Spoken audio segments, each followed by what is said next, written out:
श्री सच्चिदानंद सद्गुरु साईनाथ महाराज की जय। ओम श्री दत्तात्रेय गुरुभ्यो नमः। श्री गुरु रंगावधूत नमो नमः।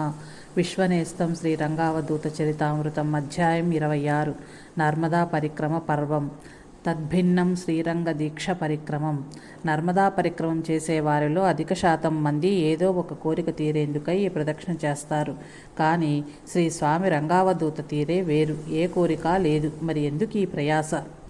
వ్రతదీక్షల ఆఖరుణ ఉద్యాపన అనగా బంధువులకు విందులివ్వటం ప్రాపంచికులకు విధానం. కానీ స్వామి రంగావధూత గారికి ఏ కోరిక లేదు.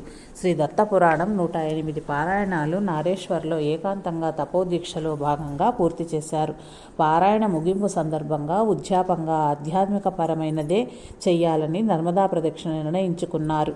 ఆ ప్రదక్షిణ కూడా 3200 కిలోమీటర్ల దూరం 108 రోజుల్లో ప్రదక్షిణ పూర్తి చేయాలి. ధ్యేయం సుస్పష్టమైన వారికి ఆటంకాలుగా భారాలుగా మారే విషయాల పట్ల భీతి ఉండదు. ఆ ఆటంకాలు భారాలు తమకెంత అలవాటుగా మారినా ఇష్టాలైనా సరే ధ్యేయం మాత్రం చెదరదు. అందుకే హృదయంలో భారం చిన్ననాటనే తొలగించుకున్న స్వామి రంగావధూత చివరకు తమ శరీరం మీద ధరించిన వస్త్రాల మూత కూడా కనీస మాత్రం చేసుకున్నారు. మామూలు వారికి ఆయనకు పోలికెక్కడ? సాధారణంగా ఇంత కఠిన ప్రయాణంలో ప్రయాస లేకుండా ఉండేందుకు చిన్న చిన్న అవసరాలకు కూడా వినియోగించే వస్తు సముదాయాన్ని మన వంటి వారు ఎంత జాగ్రత్తగా ప్రోగు చేస్తామో కదా. తిండి గురించి ఎంతో తపనతో ఎన్ని జాగ్రత్తలు వహిస్తామో కదా. కానీ స్వామి రంగావధూత మన వంటి వారికి పూర్తిగా తద్భిన్నం. శ్రీ రంగావధూత కాళ్లకు పాదరక్షలు లేకుండా తన నడుముకు ఒక వస్త్రాన్ని, అది మోకాళ్ల దిగినంత చిన్న ఆచ్ఛాదన ధరించారు. ఒక కంబళి వంటిది భుజాన వేసుకున్నారు. ఒక చిన్నపాటి డబ్బాలో బెల్లం గడ్డ, పిక్కలకు చుట్టుకున్న అంగవస్త్రము, ఒక నీటి పాత్ర, పండ్ల పొడి, నాలుక బద్ద, ముళ్ళు తీసే మల్లెముళ్ళు, చేతిలో ఒక కర్ర, తలపై విదూషకుని కుళాయి వంటి టోపీ. ఇంతే వారి వేషం. కొద్ది బెల్లం గడ్డను నీట కలిపి త్రాగటమే వారి నిత్య ఆహారం. చేతకర్ర పొట్లం బోర్లించినట్టున్న కుళాయి, టోపీ చిత్రమైన దర్శనం. ఆయన మరొకలా తలచి ఉంటే సంఘంలో విద్యాధికునిగా ఎంతో పేరున్న ధనిక న్యాయవాదిగా మన్నలందుకొని ఉండేవారు కదా. కానీ అట్టివారందరూ ఈయన ముందు, ఈ వెర్రివాణి ముందు రాబోయే కాలంలో బిచ్చగాని వలె నిలబడ్డారే. ఏమిటి ఈ వెర్రివాణి మూలధనం?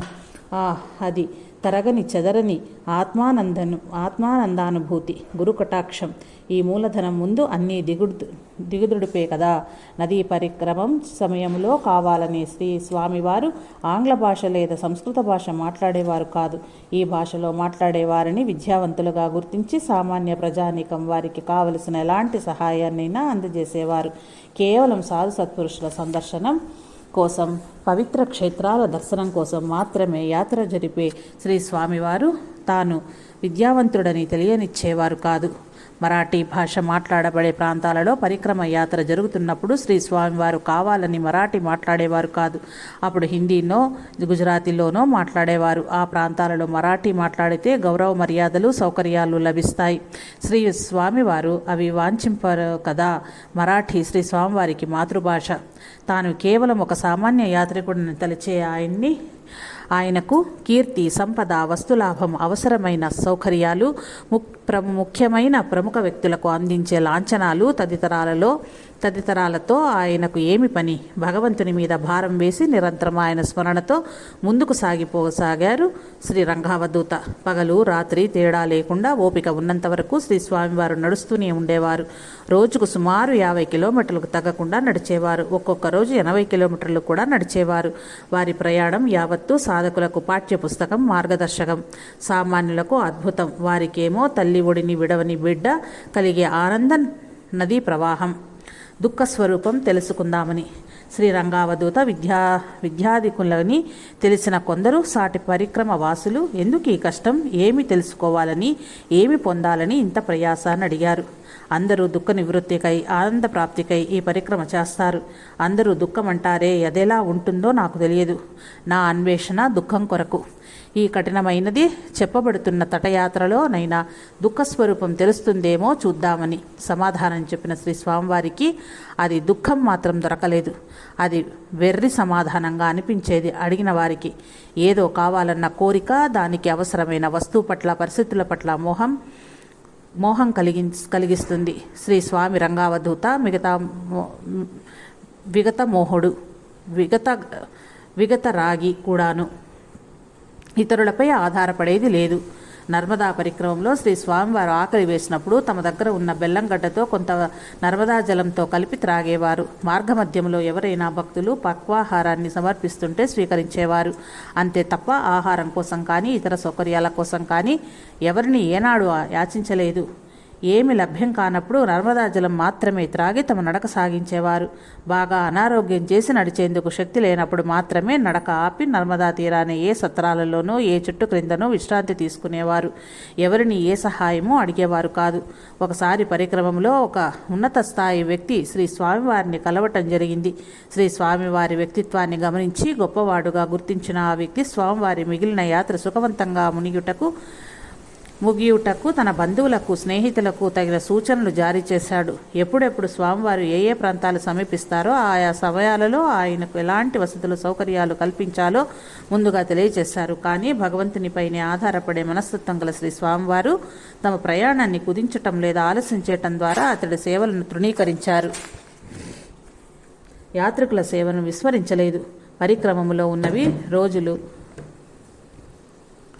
పరిక్రమంలో ఉన్నన్ని రోజులు శ్రీ స్వామివారు ఏ ఆరాధనా పద్ధతులను ఎవరికీ ప్రబోధించలేదు.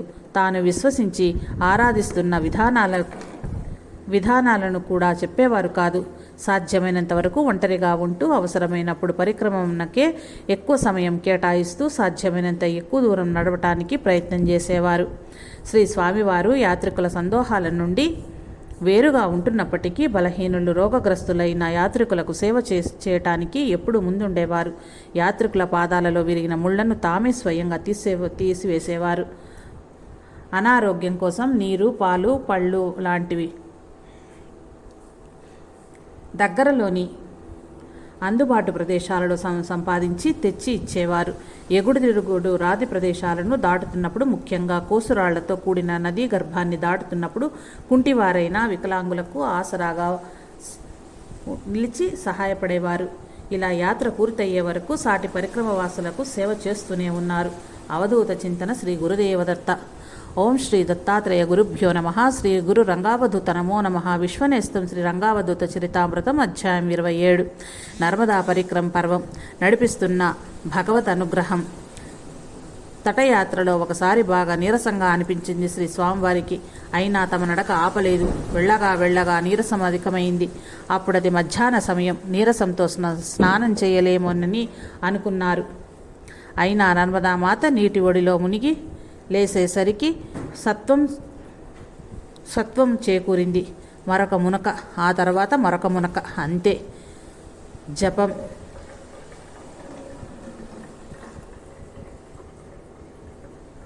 జపంతో పాటు సత్వం పెరిగాయి. నీరసం ఆ రసవాహినిలో సమిసిపోయింది. ఉత్సాహంగా అడుగులు పడుతున్నాయి. అయినా ఆకలి భుగభుగలాడించింది. ఎలా చెయ్యాలి? ఆకలి ఎరిగి అన్నం పెట్టేది అమ్మాయి కదా.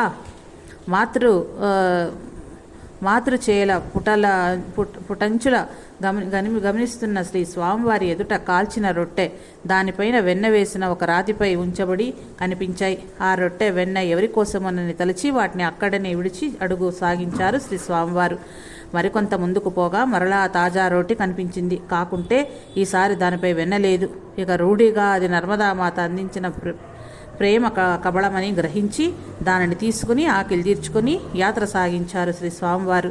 శ్రీ స్వామికి ముందు వెనకల అదృశ్యంగా భగవద్ అనుగ్రహం ఆవరించి నడిపిన వైనం అద్భుతావహం.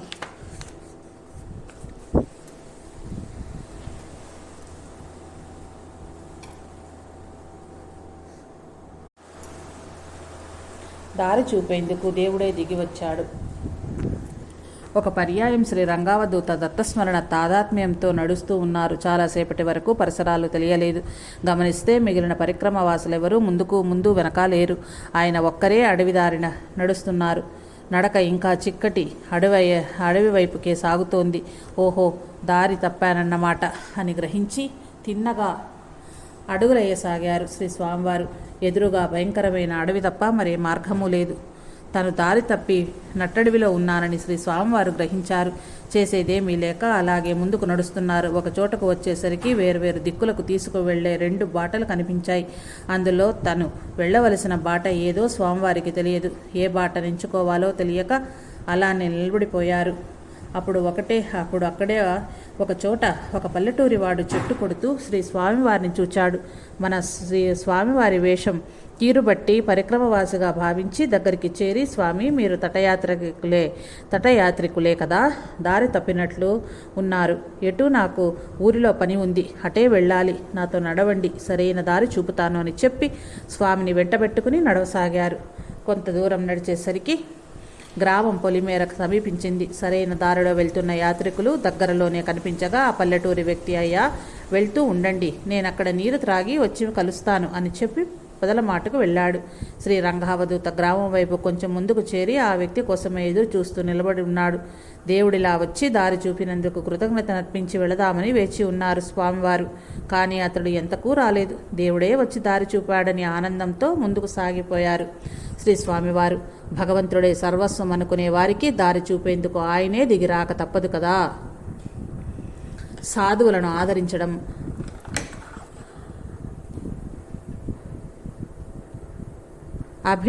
అభిలషణీయం. మార్గంలో ఒక ప్రాంతం దాటే సమయంలో వర్షాకాలం ప్రారంభ సూచకంగా వానజల్లులు పడసాగాయి. ఆ ప్రాంతపు రాజు తమ సాంప్రదాయానుసారం తటయాత్రికులకు ఆవాసం, భోజన ఏర్పాట్లు గావించారు.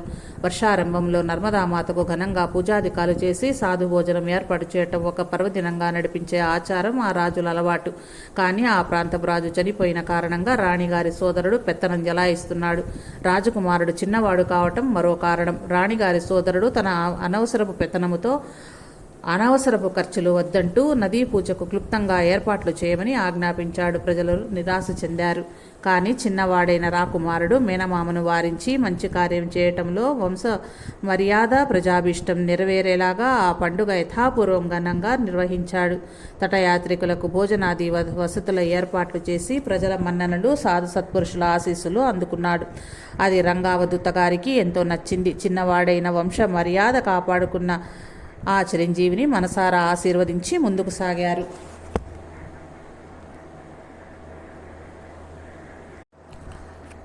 ఆనంద ఆస్వాదనతో శ్రీరంగయాత్ర, తటయాత్ర సాగిస్తున్నారు మన శ్రీ స్వామి. రంగావధూత వేషాన్ని విచిత్రంగా చూచేవారు, మాట కలిపేవారు, దరి చేరేవారు, తమ క్లేశాలను, బాధలను మనసు విప్పి చెప్పుకునేవారు, ఊరట పొందేవారు.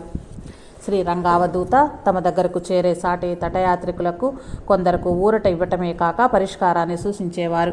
మరికొందరు ఆయన పిచ్చి వేషాన్ని చూచి వెటకారమాడేవారు. ఆయన చేసే అనుష్ఠాన విధానాలను చిరాకుగా చూచేవారు, విమర్శించేవారు. ఆయన మాట నచ్చిన యాత్రికులెందరో స్వామిని అభిమానించసాగారు. సాధుజనులు ఉపేక్షా సంయుతులు. వారి మనసు ఎల్లప్పుడూ ఇందు గలడందు లేదని వీలు కానివాడు, సర్వోపగతుడు అయిన పరతత్వాన్ని అంటుకుని ఉంటుంది. అందుకే శంకర భగవత్పాదులు ఎత్ర ఎత్ర మనోయాతి తత్ర తత్ర సమాధయ అన్నారు. మహాత్ముల మనసు ఏ ఇంద్రియం ద్వారా ప్రసరించినా, ఏ వస్తు విచారాన్ని తగిలినా వెంటనే మనసు వాటిలో అనుసంధానమై ఉన్న పరతత్వాన్ని పట్టుకుంటుంది. మనసు లయించి సమాధి నిష్టలో పడి ఉంటూ ఉంటుంది. కనుకనే వారికి అన్ని ప్రాణుల పట్ల తమ పట్ల ఉండు భావమే భాసిల్లుతుంది. ఆత్మవత్ సర్వభూతాని యః పశ్యంతి స పండితః. సర్వభూతములను ప్రాణులను తమవలే చూచేవారు అసలైన పండితులు, జ్ఞానులు.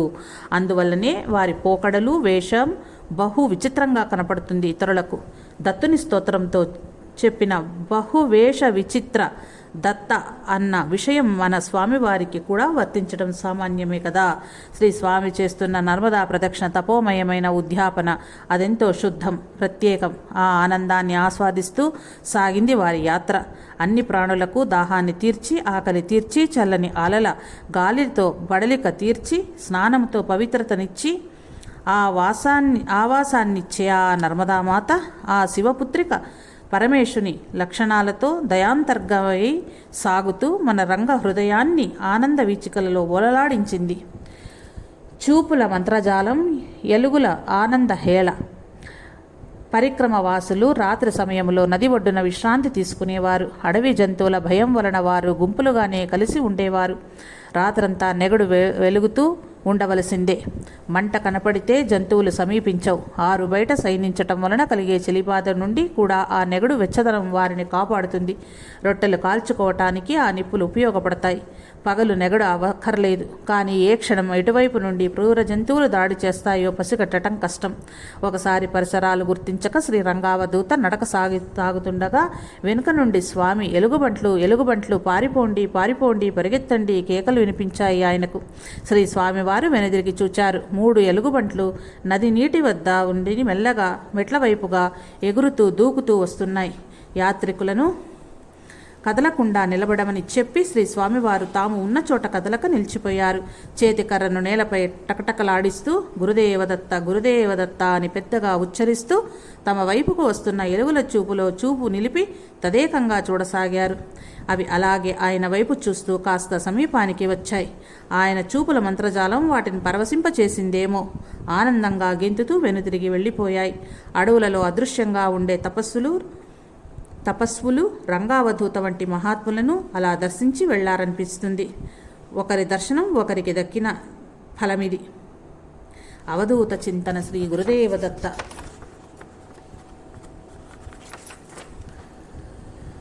ఓం శ్రీ దత్తాత్రేయ గురుభ్యో నమః. శ్రీ గురు రంగావధూత నమో నమః. విశ్వనేస్తం శ్రీ రంగావధూత చరితామృతం అధ్యాయం 28. నర్మదా పరిక్రమ పర్వం. భవహరునికి వైద్యం అవసరమా? నర్మదా నదికి ప్రదక్షిణం చేయడం అంటే పూలదారిలో నడవటం కాదు. యాత్రికులు పాదరక్షలు లేకుండా నడవటంలో అనేక రకాలైన ముళ్ళ పొదలు, మొక్కులు వారికి అడ్డగిస్తాయి. చాలా సందర్భాలలో ముళ్లతో లేదా కోసురాళ్లతో చీరుకుపోయిన పాదాలు రక్తం పెడుతుండగా కూడా పరిక్రమ కొనసాగించే భక్తులు కనిపిస్తారు. శ్రీ స్వామివారు కూడా వీటి బారిన పడకపోలేదు. పరిక్రమంలో శ్రీ స్వామివారు ఎప్పుడూ కూడా కేశఖండన చేయలేదు. అందుచే జడలు కట్టిన జుట్టుతో చెదిరిన మీసాలు, మాసిన గడ్డాలతో అడవిలో తిరిగే మోసగాళ్ల మాదిరి కనిపించేవారు. కొన్నిసార్లు ఏదైనా గూఢచర్యం వహించే సంస్థ సభ్యులు ఇలా పరిక్రమవాసులుగా చలామణి అవుతూ తిరుగుతున్నారా అని అనిపిస్తుంది. కానీ శ్రీ స్వామివారు ఒక సాధువు పుంగువుడని, ప్రాపంచిక విషయాలతో ప్రమేయం లేకుండా నిరంతరము ధ్యాన నిమగ్నులవుతారని ఆయన సాహచర్యమై తెలుపుతుంది ఎవరికైనా. శ్రీ స్వామివారి మెరిసే కన్నులు తమ ముందు నిలిచిన ప్రాణులన్నింటినీ నిరంతర క్షేమ కరుణధారలతో తడిపిస్తూనే ఉంటాయి.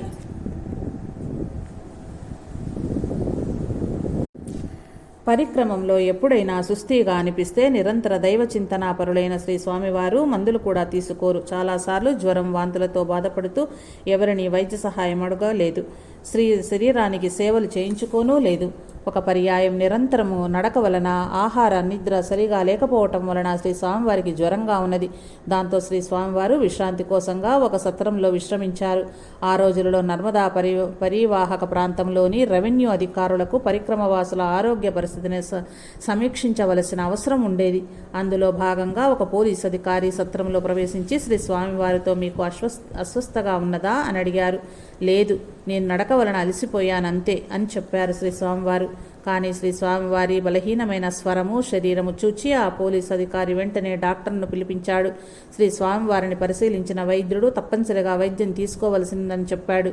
అంతేకాక పరిక్రమ ముందు భాగంలోని ఒక పట్టణంలో ప్లేగు వ్యాధి ఉందని, పరిక్రమవాసులందరూ ఆ పట్టణం గుండా ప్రయాణిస్తారు కాబట్టి ప్లేగు వ్యాధి అంటకుండా సూది ముందు రోగ నిరోధక టీకా తీసుకోవాలని చెప్పాడు. శ్రీ స్వామివారు ఆ వైద్యుని సలహాకు ధన్యవాదాలు సమర్పించుకునేవారే గాని ఎటువంటి వైద్యము చేయించుకునేందుకు అంగీకరించలేదు. డాక్టర్ గారు, నాకు కేవలం విశ్రాంతి మాత్రమే అవసరం. రేపు ఉదయానికి నేను ప్రయాణానికి సిద్ధమవుతాను చూడండి, మనోధైర్యంగా పలికారు శ్రీ స్వామివారు. ప్లేగు వ్యాధి రాకుండా వేయాల్సిన సూది మందు మీకు ఇవ్వకుండా నేను మిమ్మల్ని ఇక్కడి నుండి వెళ్ళనివ్వను. ఇక్కడి నుండి వెళ్లే పరిక్రమ వాసులకు, యాత్రికులకు అందరికీ సూది మందు ఇవ్వటం నా బాధ్యత అని దృఢంగా చెప్పాడు ఆ వైద్యుడు. మీ బాధ్యతలను నేను అడ్డు రాను డాక్టర్, కానీ లేదు, మీ ఆరోగ్యానికి నేను బాధ్యుడను.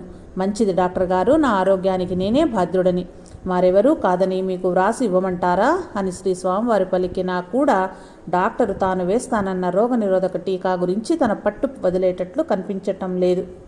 ఆంగ్ల భాషలో మాట్లాడే రోగుల పట్ల వైద్యుల వైఖరి అనుకూలంగా ఉంటుందని తెలిసిన శ్రీ స్వామివారు రోగాలు ఎలా వస్తాయి, వాటి నిరోధకాల వల్ల ఉపయోగాలేమిటి అనే అంశంపై ఆంగ్లంలో తన మాటలు వినిపించారు. దానితో వైద్యుడు శ్రీ స్వామివారికి గల మేధా సంపత్తిని, పట్టుదలను గమనించి మీ ఇష్టం అన్నట్లు వెళ్ళిపోయాడు. వైద్యుడు వెళ్ళిపోయిన తరువాత ఇదంతా గమనిస్తున్న అక్కడి పోలీసు అధికారి వచ్చి ఆందోళన చెందవలసిన అవసరం లేదు బాబ్జీ, రేపు ఉదయం మీరు వెళ్ళిపోవచ్చు అన్నాడు. ధన్యవాదాలు చెప్పారు శ్రీ స్వామివారు. అప్పుడు ఆ పోలీసు బయటకు వెళ్ళిపోయి మరికొద్దిసేపట్లో పాలు పళ్ళు తీసుకుని తిరిగి వచ్చాడు. వాటిని శ్రీ స్వామివారి ముందు ఉంచి తీసుకోమని ప్రాధేయపడ్డాడు. కానీ శ్రీ స్వామివారు క్షమించు నాయనా, రాత్రి వేళ ఎందు సాధారణంగా నేను ఏమీ తీసుకోను అంటూ సున్నితంగా తిరస్కరించారు. నేస్తమా రా, నీకు నేనున్నాను. పరిక్రమంలో ఒక రాత్రి శ్రీరంగావధూత ఒక గ్రామ శివారులోని బావికి సమీపాన గాఢంగా నిద్రిస్తున్నారు. గాఢాంధకార చీకటితో పాటు నిశ్శబ్ద వాతావరణం అంతటా అలుముకుని ఉండగా అప్పుడప్పుడు గ్రామంలోని వీధి కుక్కలు అరుస్తున్నాయి. దగ్గరలోని చెట్ల మీద ఉన్న రాబందుల రెక్కలు చరిచి శబ్దం చేస్తున్నాయి. ఉన్నట్లుండి మనిషి ఎవరో బావిలో దూకినట్లు పెద్ద శబ్దం వినవచ్చి శ్రీ స్వామివారు నిద్రలేచారు. శబ్దం వచ్చిన వైపు చెవులు రెక్కించి వింటున్నారు. శ్రీ స్వామివారు బావిలో దూకిన శబ్దమైతే వినిపించింది, కానీ తరువాత కదలికల శబ్దమేమీ లేకుండా నిశ్శబ్దమే నిలిచింది. కొద్ది సమయం తరువాత మరలా అలాంటి పెద్ద శబ్దమే వచ్చింది. ఏమీ జరిగి ఉంటుందో తెలుసుకోవటానికి జాగ్రత్తగా అంచనా వేస్తున్నారు శ్రీ స్వామివారు. ఆశ్చర్యంగా మరలా అంతా నిశ్శబ్దమే. నీటి కదలికల శబ్దం కానీ, రక్షించమని చెప్పే ఆర్తనాదాల అరుపులు కానీ, ఎలాంటి మూలుగులు కానీ, మునుగుతున్న శబ్దం కానీ ఏవీ లేవు. అంతా నిశ్శబ్దమే. మళ్లీ నిశ్శబ్ద వాతావరణాన్ని చీల్చుకుంటూ 3వ పర్యాయం కూడా ఎవరో బావిలో దూకిన శబ్దం పెద్దగా శ్రీ స్వామివారి చెవులకు సోకింది. ఈ శబ్దాలు ఏవో అశుభసూచకంగా తోస్తున్నాయి. ఎవరై ఉంటారు? ఆత్మహత్యా ప్రయత్నమా? 3 సార్లు ఎలా? పోని 3 వ్యక్తులు బలవంతంగా బావిలో తోయబడ్డారా? అలా కాక భూతప్రేత చేష్టలా? వింతగా ఉందే. అరుపు లేదు, కేక లేదు, పైకి తేలే ప్రయత్నమూ లేదు. అలజడి కలిగించే ఆలోచనలను ప్రక్కకు పెట్టి శ్రీ స్వామివారు నిర్భయంగా పిలిచారు. ఎవరక్కడ? మాటిమాటికి నీళ్లలో దూకుతారెందుకు?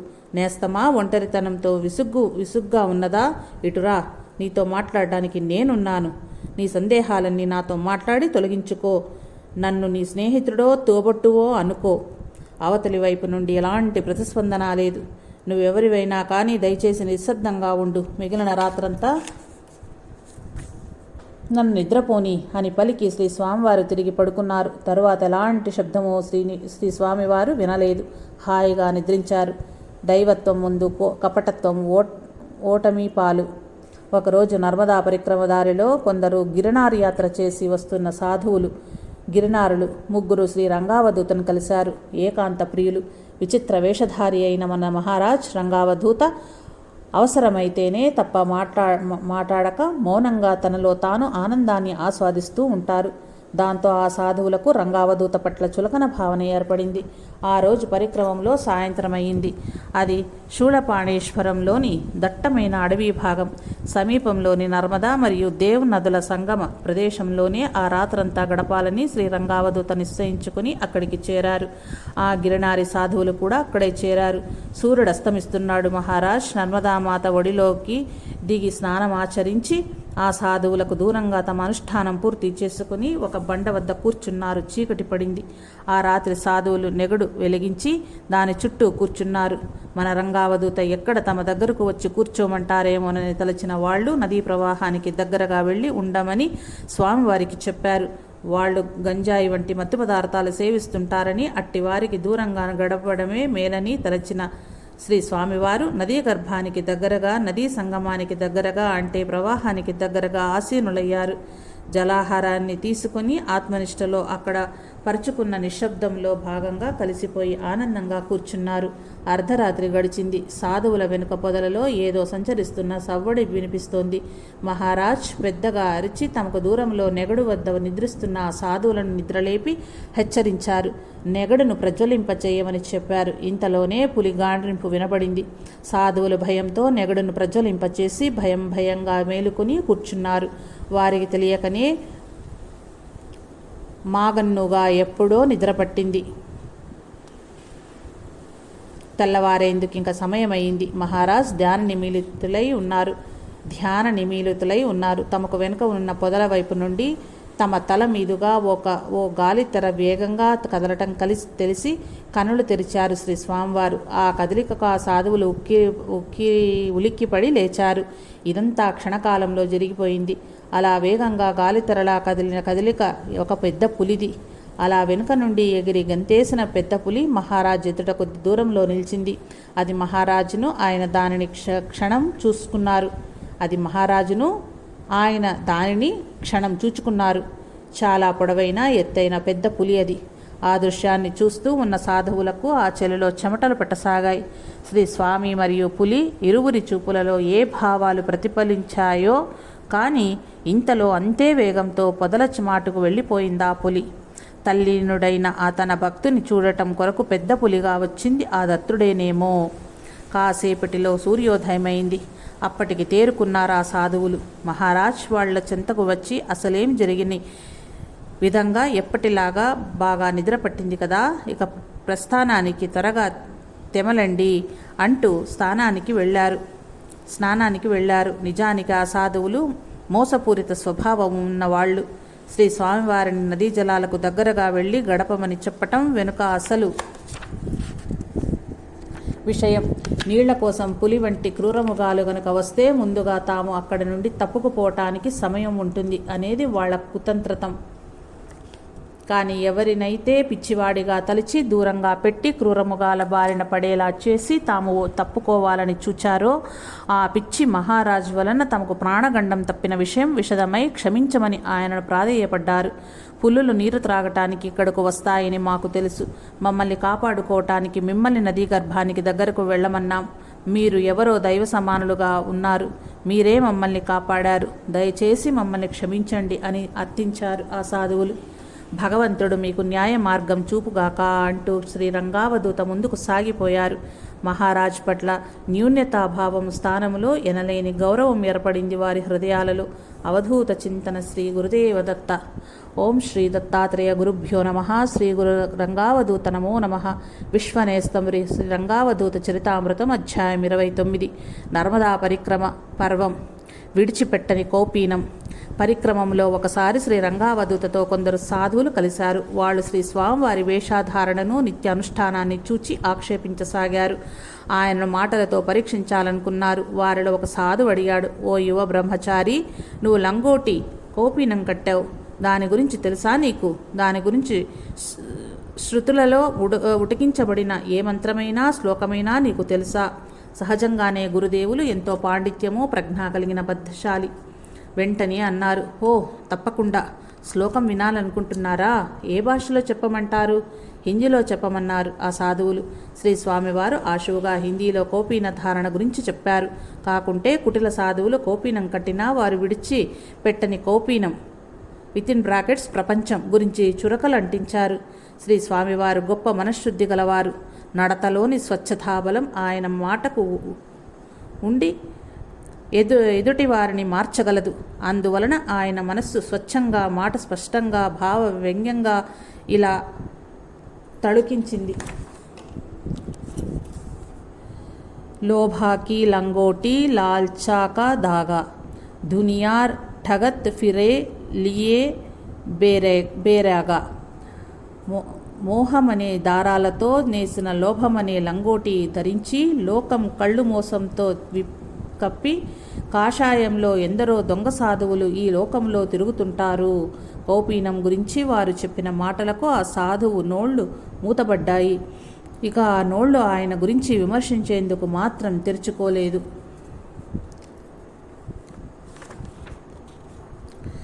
తంబురా భక్తి రహస్యమిదే. పరిక్రమంలో మరో చోట శ్రీ స్వామివారికి కొందరు సాధువులు తోడయ్యారు. ఆ బృందంలో ఒక సాధువు తంబురా వాయిస్తూ చక్కగా భక్తి పాటలు పాడేవారు. దారిలో ఆ బృందాన్నితో దోపిడీ దొంగలు అటకాయించారు. సాధువుల దగ్గర ఏ చిన్న వస్తువు పోనివ్వకుండా దోచుకున్నారు. తంబురా సాధువు తన తంబురా ఇవ్వటానికి నిరాకరించాడు. అది తన ప్రాణమని, తత్వాలు పాడేటప్పుడు అది మీటటం తప్పనిసరి అని దానిని తనకు వదిలి వెళ్ళండి దొంగలను ప్రాధేయపడ్డాడు. దానిని తనకు వదిలి వెళ్ళండని దొంగలను ప్రాధేయపడ్డాడు. ఎంతో దీనంగా అతను ప్రార్థిస్తుంటే అతని భక్తికి అంతా విస్మయం చెందారు. దొంగలు మాత్రం చాలా సాదాసీదంగా ఆ తంబురను తీసుకుని పగలగొట్టారు. అందులో రహస్యంగా దాచిన వెండి నాణ్యాలు జలజల రాలడం చూచి అందరూ విస్మయం చెందారు. తంబురా కీర్తనల మీద ఉంటున్న భక్తి వెనుక ఉన్న అసలు రహస్యం కాస్త బట్టబయలైంది. ఇలా భక్తి పేరుతో కప్పబడి ఉన్న రహస్య భావాలెందరివో కదా. నీవే కాకున్నా వేరు రక్షకుడెవరు? ఒకసారి పరిక్రమ మార్గములో ఖేమ్ సింగ్ అను పరిక్రమవాసి శ్రీ రంగావధూత కలిశాడు. శ్రీ స్వామివారిని అనుసరిస్తూ ఆయనకు సేవ చేయటం ఆరంభించాడు.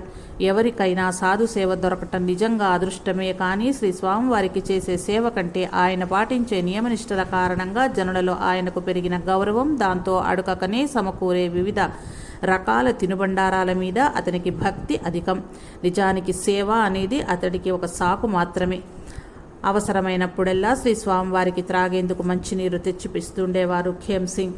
ఒకరోజు శ్రీ స్వామివారు జ్వరంతోనే నడవసాగారు. దాంతో ఆయనకు పదే పదే దాహం వేసాగింది. అప్పుడు ఖేమ్ సింగ్ నీళ్లు తెస్తూ మనసులో ఇలా అనుకున్నాడు, తాను గనుక లేకుంటే ఈ సాధువు గతి ఏమవుతుందో కదా అని. అతని మనసులోని మాటను గ్రహించిన శ్రీ స్వామివారు, ఖేమ్ సింగ్, ముందు నువ్వు అయినా వెళ్ళు, లేదా నన్ను ముందు పోనిచ్చి నా తరువాతైనా రా. ఇద్దరం కలిసి మాత్రం నడక సాగించడం కుదరదు అని ఖచ్చితంగా చెప్పారు. శ్రీ స్వామివారి నిర్ణయాన్ని మార్చుకోమని నచ్చ చెప్పాడు ఖేమ్ సింగ్. కానీ శ్రీ స్వామివారు తన నిర్ణయాన్ని మార్చుకోలేదు. అయినా ఈ స్వామికి జ్వరం ఉంది, జ్వరంతో ఎంత దూరం పోగలడో చూస్తాను, ముందుగా పోనిస్తాను, త్వరగానే నేను అతన్ని అందుకోగలను అని అనుకుని, సరే మీరే ముందు వెళ్ళండి అని తాను వెనుకకు తగ్గాడు. శ్రీ స్వామివారు తమ నడకను ముందుకు సాగించారు. ఆశ్చర్యం ఏమిటంటే 1 నెల రోజులకు కూడా శ్రీ స్వామిని కలవలేకపోయాడు ఖేమ్ సింగ్. పాపం, అతడికి రకరకాల తినుబండారు కరువయ్యాయి. జనం నుండి గౌరవం జారిపోయింది. అతడెంతో నీరసించి అనారోగ్యం పాలయ్యాడు. 1 నెల రోజుల తర్వాత ఎట్టకేళ్లకు శ్రీ స్వామివారిని కలవగానే తన తప్పిదం గురించి క్షమాపణ వేడుకున్నాడు. శ్రీ స్వామివారే అతడికి సపరీలు చేశారు. మళ్ళీ శ్రీ స్వామివారితో కలిసి ప్రయాణం సాగించాడు ఖేమ్ సింగ్. యోగక్రియలో అనుకరణ తగదు. అవధూతలను అనుసరించడం సబబే గాని అనుకరింపరాదు కదా. ఆ పొరపాటే చేశాడు ఖేమ్ సింగ్. శ్రీరంగావధూతకు యోగ ప్రక్రియలు తెలుసు. ఆయన దంతధావనానికి ఒక మొక్క లేత కొమ్మను వినియోగించేవారు. పళ్ళు తోమేటప్పుడు దానిని గొంతులో నుండి లోపలికి పోనిచ్చి బయటకు తీసేవారు. లోపలి కఫం పూర్తిగా బయటకు వచ్చేసేది. ఇదంతా చూస్తూ ఉన్న ఖేమ్ సింగ్ ఇదంతా పని అనుకుంటూ ఒకరోజు పళ్ళు తోముకుంటూ పుల్లను గొంతులోకి పోనిచ్చాడు. అది లోపల ఇరుక్కున్నది, బయటకు రాలేదు. లోపలకు పోదు, తెరిచిన నోరు మూయనూ లేదు. అతని ఆ అవస్థ వర్ణనాతీతం. భయంతో వణికిపోయాడు. అప్పుడే ధ్యానం ముగించుకొని కన్నులు తెరిచిన శ్రీ స్వామివారు అతడి అవస్థను చూచి నవ్వారు.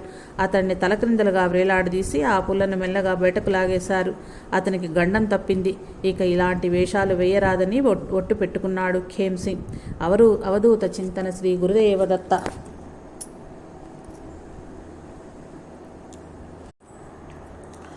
ఓం శ్రీ దత్తాత్రేయ గురుభ్యో నమః. శ్రీ గురు రంగావధూత నమో నమః.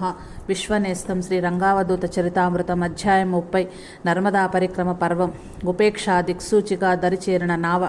సుఖంగా జీవన నావ సాగుతుంటే పైన ఆనందమే. కష్టాల అలలలో ప్రాణగండాల సుడిగుండాలలో జీవన నావ చిక్కుకున్నప్పుడు ఎవరైనా బెంబేలు పడి కనపడే దేవుళ్లను, కనపడని శక్తులను రక్షించమంటూ స్తోత్రాలు చేయటం సహజం.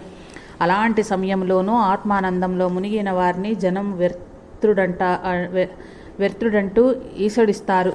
కానీ ఆ వ్యర్థుడే వారిని దరిచేర్చే సమర్థుడని నిరూపితమైతే అట్టి వారికున్న ఉపేక్షాభావం యొక్క శక్తి తెలుస్తుంది. శ్రీ స్వామివారి తటయాత్ర విమలేశ్వర క్షేత్రం చేరింది. గుజరాత్లోని భరూచ్ జిల్లాలోని హన్సోంటుకు 13 కిలోమీటర్ల దూరంలో ఉన్నది ఈ క్షేత్రం. ఇదే నర్మదా నది సముద్రంలో సంగమించే చోటు. అక్కడి నుండి నావలో ఆవలి ఒడ్డుకు దక్షిణం హరిదాం క్షేత్రం చేరి ఓంకారేశ్వరం వైపుకు వెనుకకు సాగలి తటయాత్ర.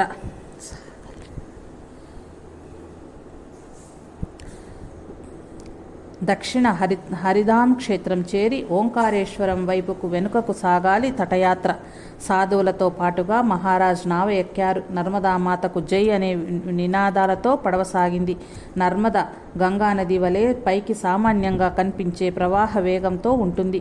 నది అడుగున ప్రవాహ వేగం అధికంగా ఉంటుంది. పడవ ముందుకు సాగింది. శ్రీరంగావధూత మనసులోనే నర్మదామాతకు భక్తిపూర్వకంగా ప్రణామాలర్పిస్తూ ఆశువుగా కవితాధార భావగీతకతో మౌనముగా అంజలి ఘటిస్తున్నారు. అంతలోనే ఉన్నట్టుండి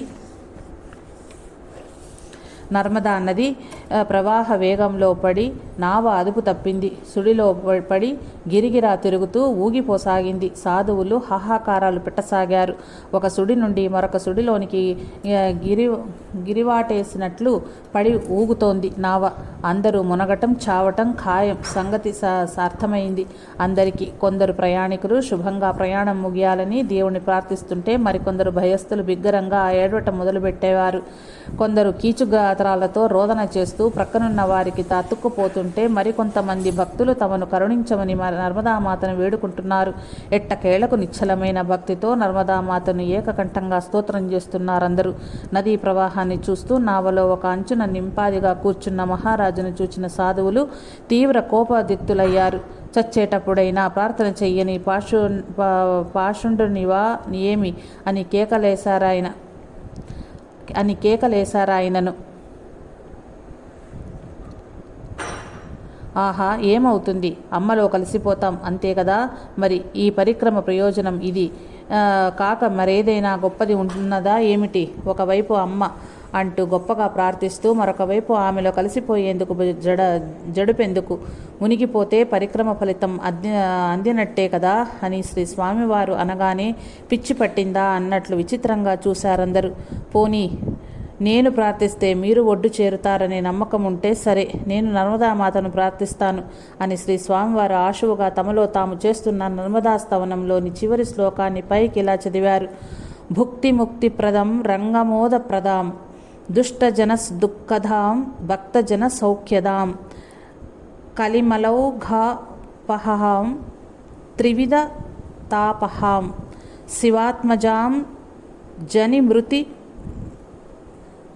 జనిమృతిజనికాం పరదాం ఫలదాం హార్మదాం వందే నర్మదాం. భుక్తిని ముక్తిని ఇచ్చే తల్లివి, ఈ రంగనికి ఆనందాన్నిచ్చే దానవు, దుష్టులకు దుఃఖాన్ని భక్తులకు సుఖాన్ని కల్పించే దానవు, కలిపాపాలను కూడా తొలగించి త్రివిధ తాపాలను హరించి పుట్టుక చావులనే చక్రవ్యూహము నుండి బయటపడేసే దానవు, పరానందాన్ని జన్మ సాఫల్యాన్ని ఆనందాన్ని ఇచ్చేదానవు, శివపుత్రికవు నీవు. అమ్మా నర్మదా, నీకు అనేక నతులు.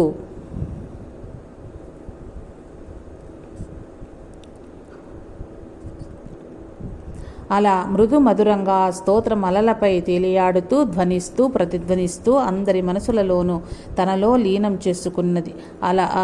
అలలెప్పుడు శాంతించాయో, మెల్లని అనుకూల వాయువులకు పడవ ఎప్పుడు ఆవలి తీరం చేరిందో వారు ఎరుగరు. అది ఉపేక్ష, అది ఉపరతికి పరాకాష్ట, అది ప్రార్థన, అది స్తోత్రం. అమ్మ తన చెరుగున లాలించి ఆయనతో పాటు అందరినీ హరిధామం చేర్చింది. నింపాదిగా నిశ్శబ్దంగా నావ దిగి మహారాజుకు నమస్కరించి కదిలారందరూ. జగతి ఎందు మోహము లేనప్పుడు, అన్యము కానరానప్పుడు భయానికి తావెక్కడుంటుంది? ద్వారకాశంకర పీఠం తృణీకరణ ముగిసిన పరిక్రమం. హరిధామం నుండి ఓంకారేశ్వర్ వైపుకు పరిక్రమయాత్ర దక్షిణ తటం వెంట సాగింది. భరూచ్ సమీపానికి పరిక్రమవాసులు చేరసాగారు. పరిక్రమ చివరిలో శ్రీ రంగావధూత అక్కడకు చేరుతారని తెలిసిన ఎందరో భక్తులు శ్రీ స్వామివారిని దర్శించుకున్నారు.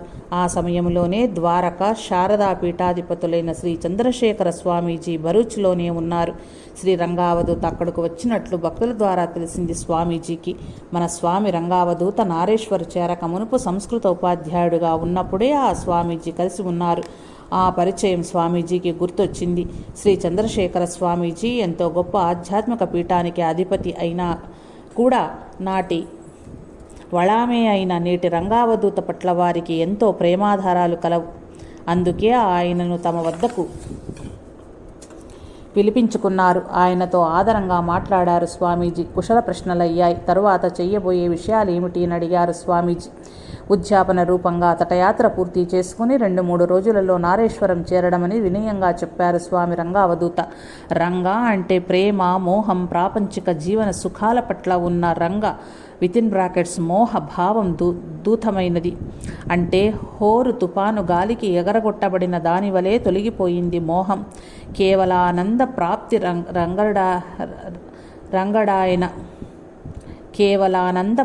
రంగడాయన కనుకనే ఆయన రంగావధూత. శ్రీరంగావధూతలో మోహ నివృత్తి జరిగి ఆనంద స్వరూపునిగా నిలిచి ఉన్న సంగతి పసిగట్టిన చంద్రశేఖర స్వామీజీ తమ అంతరంగంలో ఎంతో పొంగిపోయారు. మన స్వామిని నారేశ్వరం ప్రయాణం మానుకోమన్నారు, తనతో ఉండమన్నారు. సోమనాథంలోని తమ పీఠానికి వారసునిగా ముందే ప్రకటించుతామని చెప్పారు. నిన్ను మించిన అర్హుడు ఇంకెవరు దొరకరు అన్నారు. నిజానికి ఎంత మహద్భాగ్యం! తన సంస్కృత పాండిత్యానికి, సుధీమత్వానికి, సాధనకు, దీక్షకు దక్కిన అయాచిత ఫలం ఆ శంకర పీఠం. ఆధ్యాత్మిక లోకాన్నేలే పదవి అది. ఆది శంకరుడు భారత భూమి 4 చెరుగుల ధర్మరక్షకు, ఆధ్యాత్మ సిద్ధాంత అభ్యాసాల ప్రతిపాదనకు నెలకొల్పినవి 4 పీఠాలు. అవి వరుసగా తూర్పున గోవర్ధన పీఠం పూరి, దక్షిణ శారదాపీఠం శృంగేరి, పశ్చిమ ద్వారకాపీఠం గుజరాత్, ఉత్తరాన జ్యోతిష్పీఠం బదరి. ఇవి కాక కంచిలోని కామకోటి పీఠం, పరమాచార్య పీఠం కూడా కలదు. ఇంతటి విశిష్టత సంతరించుకున్న జగద్గురు శంకర పీఠాన్ని అధిష్ఠించేందుకు ఆహ్వానించారు శ్రీ చంద్రశేఖర స్వామీజీ. కానీ ఎగిరి గంతెయ్యలేదు శ్రీ రంగావధూత. వినయంగా స్వామీజీకి ఇలా సమాధానం చెప్పారు. స్వామి, నేను నర్మదా పరిక్రమంలో ఉన్నాను. ఈ పరిక్రమ నా దీక్షాంతంలో ఉద్యాపంగా చేపట్టింది. ప్రారంభంలో గాండా మహారాజ్ దర్శనం, చివరిలో మీ దర్శనం అయాచితంగా నాకు లభించిన వరాలు. ఇది మరో 2 రోజుల్లో పూర్తి కానున్నది. అందుకే పూజనీయమైన మీ పాద సన్నిధిలో ఉండలేకపోతున్నాను. మీరు అందివ్వదలుచుకున్న పీఠం నాకు పీఠం మరాఠీ భాషలో వేలపిండి అని అర్థంతో సమానం. నర్మదామాత చెరుగు చాటున నా జీవితం సార్థకమవటమే సాఫల్యం. ఈ జనన మరణ చక్రము నుండి బయటపడటమే నా వాంఛ. కాదన్నందులకు మరోలా భావించవద్దు. జీవితం చివరి ఘట్టంలోపునే మరొకసారి మీ దర్శనం తప్పక చేసుకుంటాను అని సెలవు తీసుకున్నారు. జగద్గురు పీఠాన్ని తృణీకరించిన విధానం ఆయనలోని అవధూత తత్వాన్ని మన కళ్లకు చూపెడుతోంది. ఋషీణాం పునరాధ్యానం వాచం అర్థో అనుధావతి అంటే అర్హులైన ఋషుల మాటను అర్థం అనుసరిస్తుంది అని భవభూతి చెప్పినట్లు నిజమైంది. మనం చెప్పదలిచిన అర్థానికి సరిపడే పదాన్ని మాటను ఎన్నుకొని ప్రయోగిస్తాం. కానీ అప్రయత్నంగా ఋషుల నోట వెలువడిన మాటను ప్రకృతి నిజం చేస్తూ పరిస్థితులను మార్చి అర్థం అనుసరించేలా చేస్తుందట. మన రంగావధూత కూడా శ్రీ చంద్రశేఖర స్వామిని కొంతకాలం తర్వాత మరొకసారి దర్శించారు. అనంతరం కొద్ది రోజులకే శ్రీ చంద్రశేఖర స్వామీజీ సమాధి చెందారు. శ్రీ చంద్రశేఖర స్వామి వారి జీవిత చివరి ఘట్టంలోపునే వారిని దర్శించుకునేలా చేసింది కాలం. రంగావధూత పలికిన పలుకులను నిజం చేసింది కాలం. శ్రీ రంగావధూత శ్రీ దత్తపురాణం 108 పారాయణాలు పూర్తి చేసిన అనంతరం అందుకు ఉద్యాపనగా తలపెట్టిన నర్మదా పరిక్రమ యాత్ర 108 రోజులలో ముగియటం అద్భుత విశేషం. పరిక్రమణం పూర్తి అయిన అనంతరం శ్రీ స్వామివారు తిరిగి నారేశ్వర్ చేరారు. యథాపూర్వం తమ సాధన సంబంధిత నిత్యకర్మలను కొనసాగించారు. తమ కవితల ద్వారా దత్తభక్తి పరిమళాన్ని వ్యాపింపచేసాగారు. నారేశ్వర్ సాధువుగా, నారేశ్వర్ అవధూతగా ప్రజల ఆయనను కీర్తించసాగారు. అవధూత చింతన శ్రీ గురుదేవ దత్త. శనివారం పారాయణం సంపూర్ణం. శ్రీ జై సాయి మాస్టర్.